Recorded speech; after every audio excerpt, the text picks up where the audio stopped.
मानक चंद, कमला देवी, राकेश, नीतू, ऋषभ और Ayushi Musharraf, B123, Sethi colony, Jaipur. Shri Parshwanath re rolling mills limited, Durgapur 1, Bardhaman, West Bengal. Amita Jain, पत्नी अनिल कुमार जैन, संगीता जैन, पत्नी Vipin Kumar Jain.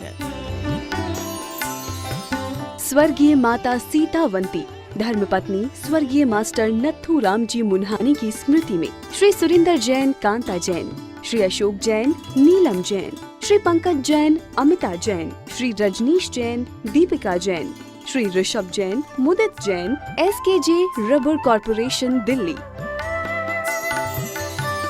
Shrimati Rani Jain, JP Jain, Prerna Jain, Surat, Gujarat. Pushpa Devi Musharraf, Arun Kumar, Amita, Ankesh, Payanshi Jain, D43, Devnagar, Tonk road, Jaipur. Jai Jinendra.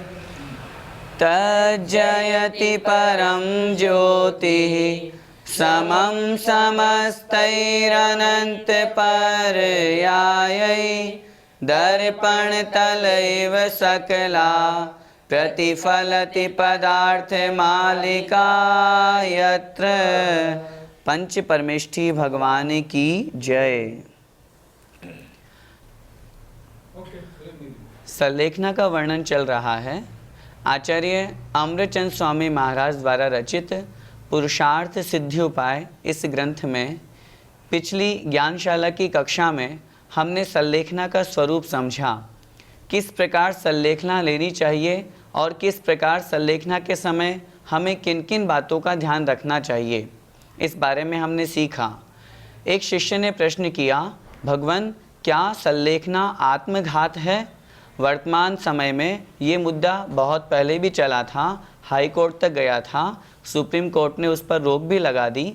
आचार्य भगवान इस संबंध में क्या कहते हैं? क्या वास्तव में सल्लेखना आत्मघात है या नहीं? आइए आचार्य भगवान के श्लोक को पढ़ते हैं। मरणे वश्यम भाविनी, मरणे वश्यम भावनी, कषाय सल्लेखनातनुकरण मात्रे, कषाय सल्लेखनातनुकरण मात्रे, रागादिमन्तरेण, रागादिमन्तरेण, व्याप्रियमाणस्य नात्मघातोऽस्ति, व्याप्रियमाणस्य नात्मघातोऽस्ति। बोलिए, मरणे वश्यम भाविनी, कषाय सल्लेखनातनुकरण मात्रे, रागादिमन्तरेण, व्याप्रियमाणस्य नात्मघातोऽस्ति।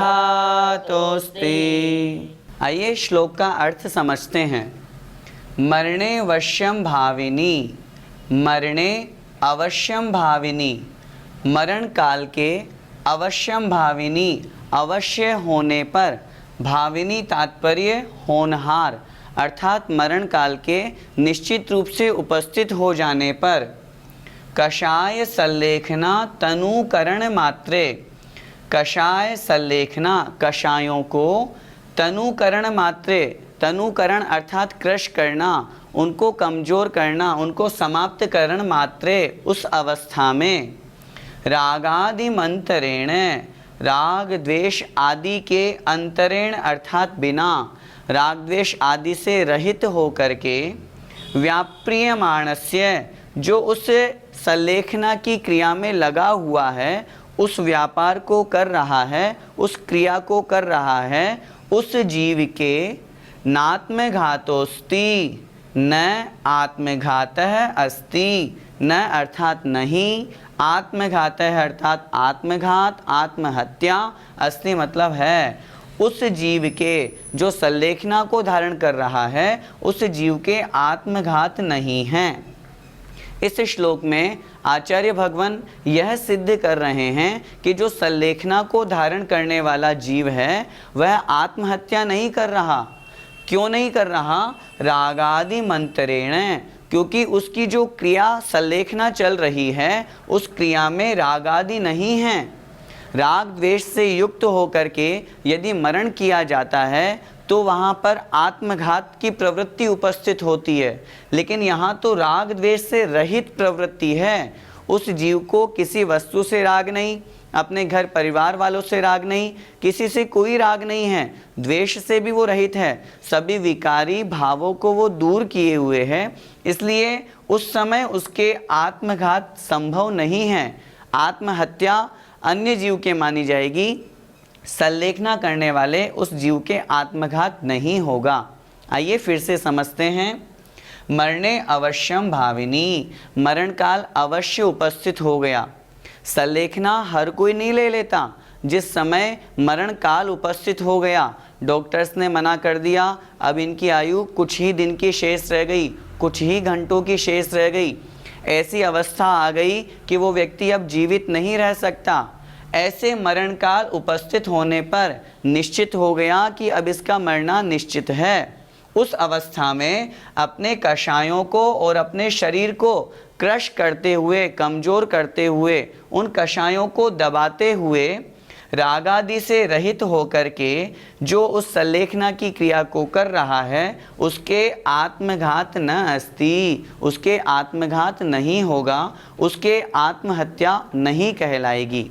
इस प्रकार इस श्लोक में आचार्य भगवान अमृतचंद स्वामी महाराज ये कह रहे हैं, राग आदि नहीं होने के कारण। और दूसरा सबसे बड़ा कारण दिया, मरण काल उपस्थित होने पर राग द्वेष से रहित होकर के अपनी कषायों को क्रश करते हुए, नष्ट करते हुए, उनको और अधिक शिथिल करते हुए जब वह अपने आत्म स्वरूप की तरफ बढ़ता है, उस समय उस जीव के आत्मघात नहीं कहा जा सकता। उसकी वह क्रिया धर्म के अनुसार संलेखना कहलाएगी, उसकी वह क्रिया आत्महत्या की कोटि में नहीं आ सकती। संलेखनाधारी को आत्मघात का दोष क्यों नहीं कहा? आप खुद बताइए, संलेखनाधारी को आत्मघात का दोषी कैसे कहा जा सकता है? आत्मघात में, आत्महत्या में तो टेंशन होती है, जबकि संलेखना विद इंटेंशन होती है। जो संलेखना को धारण करता है वो सभी प्रकार के राग, द्वेष, मद, लोभ, मोह, घर परिवार से, इन सब से छूट करके अपनी आत्मा की ओर प्रवृत्ति करने का प्रयास करता है। अपने जीवन भर जो उसने व्रत, नियम, संयम का पालन किया, उन सब के वो फल को प्राप्त करना चाहता है। उधर आत्मघात और आत्महत्या करने वाला व्यक्ति, उसके राग लगा है, द्वेष लगा है, शेयर मार्केट में घाटा लग गया, करोड़ों का नुकसान हो गया, या उसका व्यापार असफल हो गया, इन सभी विकल्पों के कारण से वो आत्महत्या कर रहा है। बहुत बार हमें अखबारों में पढ़ने को मिलता है, किसी विद्यार्थी की परीक्षा में अंक कम आए, वह फेल हो गया और टेंशन में आकर के उसने आत्महत्या कर ली। वहाँ पर उसका यह क्रिया, उसके द्वारा की जाने वाली यह क्रिया आत्महत्या कहलाएगी।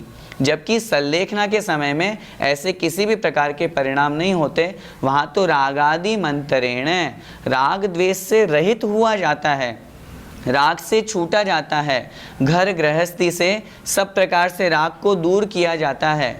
बहुत बार संलेखना देखने का अवसर मिलता है, उसमें देखा जाता है कि जो संलेखना को धारण करता है, उसके घर परिवार वाले उससे मिलने भी आते हैं तो भी वो उनसे नहीं मिलता।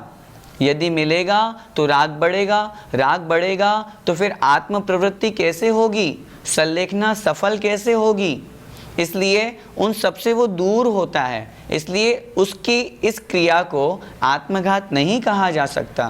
पंडित जी, हमें तो संलेखना और आत्मघात दोनों एक से लगते हैं। नहीं, आपको अपनी धारणा ठीक करनी चाहिए। आपको एक जैसे लगते हैं, उसको अलग अलग समझने का प्रयास करें। आइए कुछ अंतर समझते हैं। आत्मघात और संलेखना दो अलग अलग शब्द हैं।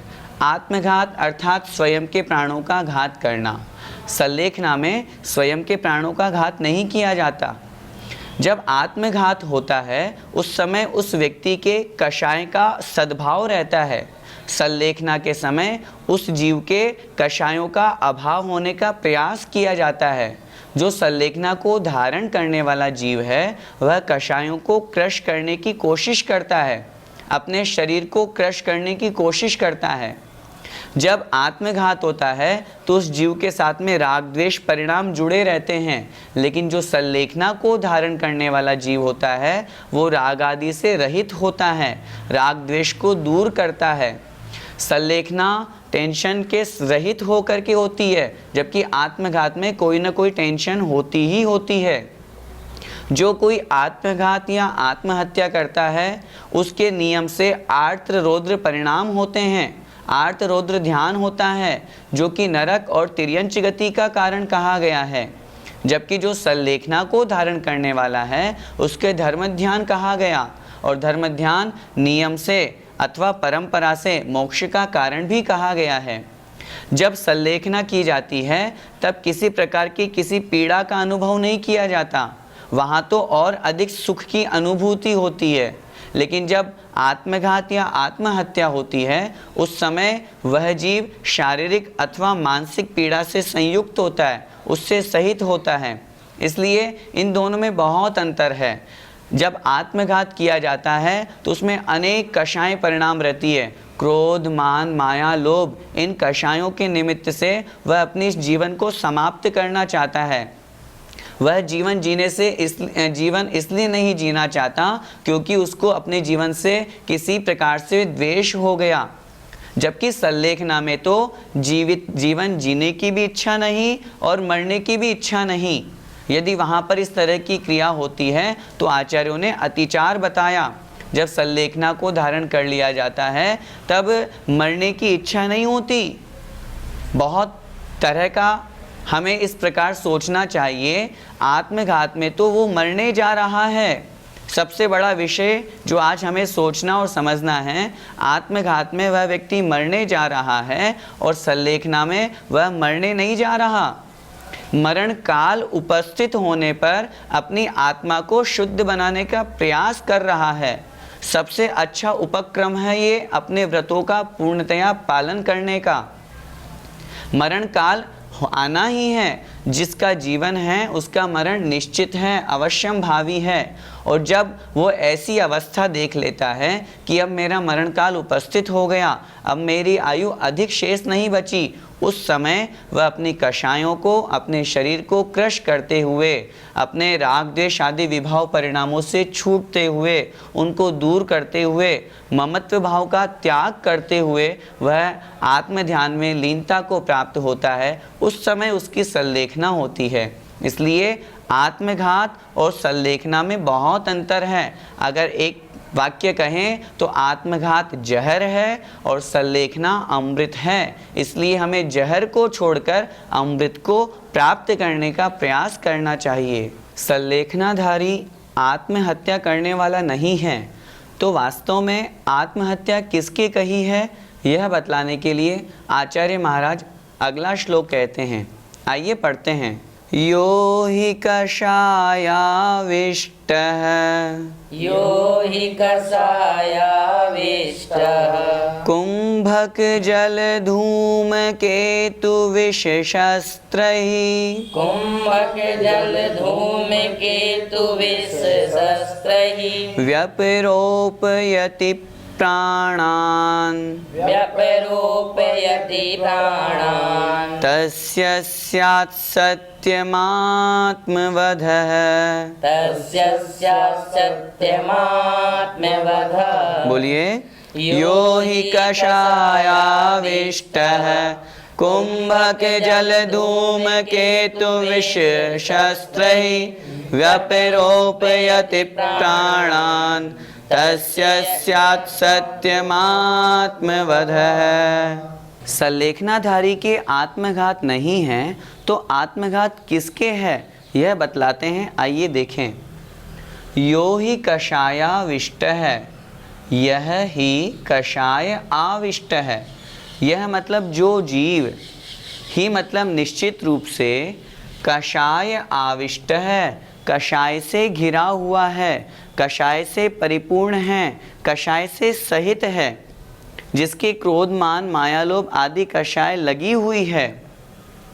कुंभक जल धूम केतु विष शस्त्र ही, वह कषाय से युक्त प्राणी, कुंभक अर्थात श्वास को रोकना, जल अर्थात जल में डूब करके मरना, धूमकेतु अर्थात अग्नि में जल करके मरना, विष अर्थात जहर खा करके मरना, और शस्त्र ही किन्हीं अस्त्र शस्त्र का ग्रहण करके मरना। बंदूक अपने आप के लगा ली या फिर चाकू अपने आप में घोंप लिया, तलवार से मर गए, इनके द्वारा व्यपरोपयति प्राणान।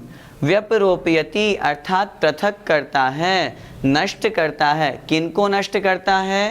प्राणान अर्थात प्राणों को। जो अपने प्राणों को इन निमित्तों से नष्ट करता है, तस्य उस प्राणी के स्यात् मतलब होती है सत्यम आत्मवध है। सत्यम अर्थात निश्चित रूप से, वास्तविकता में, आत्मवध है आत्महत्या। उस प्राणी के निश्चित रूप से आत्महत्या होती है। किस प्राणी के? जो कषायों से युक्त होकर के इन निमित्तों के मिलने पर अपने प्राणों का घात करता है। क्या मतलब? इस श्लोक में आचार्य भगवान यह कह रहे हैं कि पिछले श्लोक में जो सल्लेखनाधारी जीव था उसके आत्महत्या नहीं होती, यह सिद्ध किया था।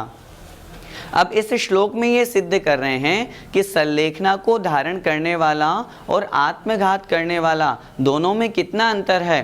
वास्तव में आत्मघाती तो वह प्राणी है जो कषायों से घिरा हुआ है, कषायों से युक्त है। हमने सल्लेखना में क्या पढ़ा? कषायों से रहित है, कषायों को क्रश कर रहा है। दोनों में सबसे बड़ा अंतर ही यही है। यहाँ कषाय से युक्त है, उसको टेंशन है, राग है, किसी तरह का कोई घाटा लग गया, कोई नुकसान हो गया, इस कारण से वो आत्महत्या करने का प्रयास कर रहा है। सल्लेखना में कोई निमित्त नहीं है, वहाँ तो गुरु के चरण, प्रभु की भक्ति वो निमित्त है। जबकि यहाँ प्राणों के घात होने में ये निमित्त बताए। आदि लगाना, कुंभक, कोई व्यक्ति अपने श्वास को खुद ही रोक लिया, जल में डूब करके मर गया, अग्नि में जल करके मर गया, उसने जहर खा लिया या फिर अस्त्र शस्त्रों का ग्रहण कर लिया, अपने ऊपर बंदूक चला ली, अपने आप में स्वयं घात कर लिया। इंद्रिय प्राण जो कहे गए हैं 10 प्राण, इनका वो घात कर लेता है। उस जीव के निश्चित रूप से आत्मवध है, सल्लेखनाधारी के नहीं। क्योंकि सल्लेखनाधारी तो निश्चित रूप से मृत्यु को प्राप्त नहीं हो रहा, उसका तो मृत्यु महोत्सव मन रहा है। वास्तव में देखा जाए तो जीने की कला तो हर धर्म सिखाता है, मरने की कला एकमात्र जैन धर्म सिखाता है। इसलिए मरना भी है, क्योंकि मरना तो सबको है, मरना सबको एक दिन, अपनी अपनी बार। लेकिन कैसे मरना, किस तरीके से मरना, ये मात्र जैन धर्म में ही मिलता है। इसलिए जो बात चली थी कि सल्लेखना आत्मघात है या नहीं, उस बात को आचार्य भगवान यहाँ कह रहे हैं कि भैया आत्मघात में तो ये सब होता है, जबकि सल्लेखना में ये सब नहीं होता। भैया जी, हमें सल्लेखना को कब धारण करना चाहिए? इस संबंध में आचार्य समंतभद्र स्वामी महाराज ने रत्नकरंडक श्रावकाचार में एक श्लोक लिखा है। उपसर्गे दुर्भिक्षे जरसी रुजायाम च नि प्रतीकारे धर्माय तनु विमोचन माहु सल्लेखना मार्याः। किन किन अवस्थाओं में हम सल्लेखना को धारण करें? सबसे पहला निमित्त बताया उपसर्गे। उपसर्ग आ जाने पर, ऐसा उपसर्ग आ गया कि अब जीवन का बचना संभव नहीं। दुर्भिक्षे, अकाल पड़ गया, अब अपनी चर्या का पालन नहीं हो सकता, हम अपने व्रतों का पूर्णतया आगम के अनुसार पालन नहीं कर सकते, ऐसी अवस्था आ गई, अकाल पड़ गया। जरसी, वृद्धावस्था ऐसी प्राप्त हो गई कि अब हमारे शरीर में इतनी शक्ति नहीं कि हम अपने आवश्यकों का, व्रतों का पालन कर सकें, ऐसी अवस्था में। और रुजायाम निः प्रतिकारे, रोग अवस्था आ जाने पर, ऐसी बीमारी जिसका प्रतिकार नहीं किया जा सकता, जिसका इलाज नहीं हो सकता, ऐसी बीमारी उपस्थित हो जाने पर धर्माय तनु विमोचनम, धर्म के लिए, अपने व्रतों की रक्षा के लिए, अपने निज धर्म और जिन धर्म की रक्षा के लिए शरीर को छोड़ना, इसे आचार्यों ने, गणधरों ने सल्लेखना कहा है। इस श्लोक में हमें यह समझना चाहिए कि व्यर्थ में ही सल्लेखना को धारण नहीं किया जाता। जब व्रतों को पालन करने में वह जीव असमर्थ हो जाता है, उसे लगता है कि अब मैं व्रतों का पालन नहीं कर सकता, अब मैं यदि इसी तरह चलता रहा तो मेरे व्रतों में दोष लगेंगे, पुण्य की जगह पाप लगेगा। उस अवस्था में उसे अपने व्रतों की रक्षा के लिए, अपने धर्म की रक्षा के लिए सल्लेखना को धारण कर लेना चाहिए। ऐसे मौक़ों पर वह जीव सल्लेखना को धारण नहीं करे तो क्या करेगा? हम कैसे उसे आत्मघात कह सकते हैं, क्योंकि वह तो धर्म के लिए अपने प्राणों का त्याग कर रहा है। उपसर्ग आ गया, दुर्भिक्ष हो गया, अकाल पड़ गया, ऐसा रोग हो गया कि वह उसका प्रतिकार नहीं कर सकता। ऐसी अवस्था में वो अपने शरीर को नहीं छोड़ेगा तो क्या करेगा? यदि व्रतों का पालन करते हुए वह अपनी आत्मा की तरफ बढ़ता है तो वह सल्लेखना ही कहलाएगी, आत्मघात नहीं। यहाँ पर उसका कोई टेंशन नहीं है, वो राग द्वेष प्रवृत्ति में युक्त होकर के ऐसी अवस्था को प्राप्त नहीं हो रहा। वह तो व्रतों के पालन के लिए, धर्म की रक्षा के लिए ऐसे निमित्त उपस्थित हो जाने के कारण से वह सल्लेखना को धारण कर रहा है। वो तो अपने व्रतों का और आगे पालन करना चाहता है, लेकिन क्या करे, उसके साथ में ऐसा निमित्त उपस्थित हो गया। इसलिए ऐसे निमित्तों के उपस्थित होने पर उन व्रतों की रक्षा के लिए वह सल्लेखना को धारण करता है। उसे आत्मघात नहीं समझना चाहिए। भैया जी, सल्लेखना किस किस गति के जीव कर सकते हैं? सल्लेखना 4 गतियों में से 3 गति के जीव कर सकते हैं, मनुष्य गति के, तिर्यंच गति के और देव गति के। मनुष्य गति के जीवों को तो हम और आप देखते ही हैं। तिर्यंच और देव गति के प्रसंग कम सुनने को मिलते हैं, लेकिन जो शास्त्र स्वाध्याय करते हैं उनको मालूम होगा। ललितांग नाम का देव जो भगवान आदिनाथ का जीव था, वह जब स्वर्ग से मरण को प्राप्त हुआ, उस समय उस जीव ने अपने स्थान को छोड़ करके अन्य 16वें स्वर्ग में नमोकार मंत्र का वह ध्यान करते हुए मरण को प्राप्त हुआ। उस समय आचार्यों ने उस ललितांग देव को समाधि शब्द से संबोधित किया। उसकी देवी स्वयं प्रभा देवी भी नमोकार मंत्र का स्तवन करते हुए उसने अपने शरीर को छोड़ा। आचार्यों ने वहाँ उसे भी समाधि पूर्वक मरण कहा। तिर्यंचों में भी समाधि पूर्वक मरण होता है। भगवान महावीर स्वामी का जीव जब शेर की पर्याय में था, तब उसने संपूर्ण रूप से पापों का त्याग करके और भगवान जिनेंद्र देव का स्मरण करते हुए उसने अपने शरीर का त्याग किया। उसे भी आचार्यों ने सल्लेखना कही, समाधि पूर्वक मरण कहा। और मनुष्यों में तो होता ही होता है। इस प्रकार 4 गतियों में से 3 गति के जीवों को सल्लेखना प्राप्त करने का सौभाग्य मिलता है। तो क्या अन्य धर्म वाले भी ऐसा करते हैं? हाँ, अन्य धर्मों में भी इस तरह की क्रिया देखी जाती है। हम ऋषिकेश गए, वहाँ देखा बहुत से साधु अंत समय में भगवान के नाम का स्मरण करते करते अपना शरीर छोड़ते हैं। मुसलमानों में भी बहुत तरह इस तरह की प्रवृत्ति देखी जाती है। वो अपने भगवान का नाम स्मरण करते करते अपने शरीर को छोड़ते हैं। उनके यहाँ भी इस तरह का विधान मिलता है। फ़र्क इतना है कि वास्तविक विधान जिस तरह का जैन धर्म में मिलता है, सल्लेखना जिस तरीके से ली जाती है, वह वहाँ क्रिया अलग है। वह सल्लेखना रूप नहीं है, लेकिन इस तरह की क्रिया उनमें भी देखी जाती है। इसलिए सल्लेखना सर्वमान्य है, सभी के द्वारा ग्रहण की जाती है। इसलिए हमें भी इसे हर्षपूर्वक ग्रहण करने का प्रयास करना चाहिए। जय जिनेंद्र। मानक चंद, कमला देवी, राकेश, नीतू, ऋषभ और आयुषी मुशरफ, B123, सेठी कॉलोनी, जयपुर।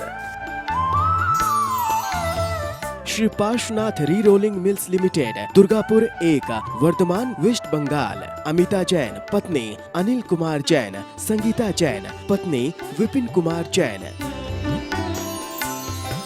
स्वर्गीय माता सीतावंती, धर्मपत्नी स्वर्गीय मास्टर नथुराम जी मुन्हानी की स्मृति में Shri Surinder Jain, Kanta Jain, Shri Ashok Jain, Neelam Jain, Shri Pankaj Jain, Amita Jain, Shri Rajneesh Jain, Deepika Jain, Shri Rishabh Jain, Mudit Jain, SKJ rubber corporation, Delhi. Shrimati Rani Jain, JP Jain, Prerna Jain, Surat, Gujarat. Pushpa Devi Musharraf, Arun Kumar, Amita, Ankesh, Payanshi Jain, D43, Devnagar, Tonk road, Jaipur.